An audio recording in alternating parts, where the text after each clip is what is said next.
And it came to pass when Rachel had borne Joseph that Jacob said to Laban, Send me away that I may go to my own place and to my country.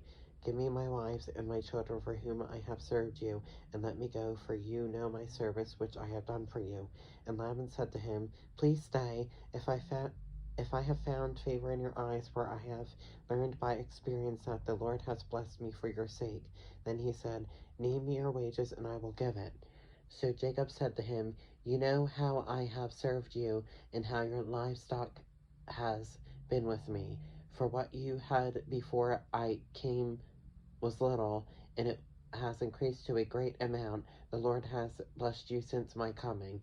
And now when shall I also provide for my own house? So he said, What shall I give you? And Jacob said, You shall not give me anything. If you will do this thing for me, I will again feed and keep your flocks. Let me pass through all your flock today, removing from there all the speckled and spotted sheep, and all the brown ones among the lambs, and the spotted and speckled among the goats, and these shall be my wages. So my righteousness will answer for me in time to come, when the subject of my wages comes before you.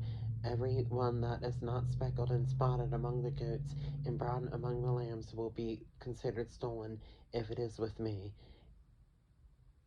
And Laban said, Oh, that it were according to your word. So he removed that day the male goats that were speckled and spotted, all the female goats that were speckled and spotted, and every one that had some white in it, and all the brown ones among the lambs, and gave them into the hand of his sons.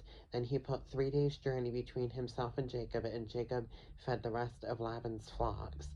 Now Jacob took for himself rods of green poplar, and of the almond and chestnut trees, peeled white strips in them, and exposed the white which was in the rods. And the rods which he had peeled he set before the flocks in the gutters, and the watering troughs where the flocks came to drink, so that they should conceive when they came to drink.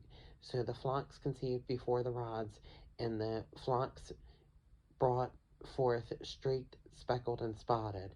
Then Jacob separated the lambs and made the flocks face toward the streaked, and all the brown in the flock of Laban, but he put his own flocks by themselves and did not put them with Laban's flock. And it came to pass, whenever the stronger livestock conceived, that Jacob placed rods before the eyes of the livestock in the gutters, that they might conceive among the rods.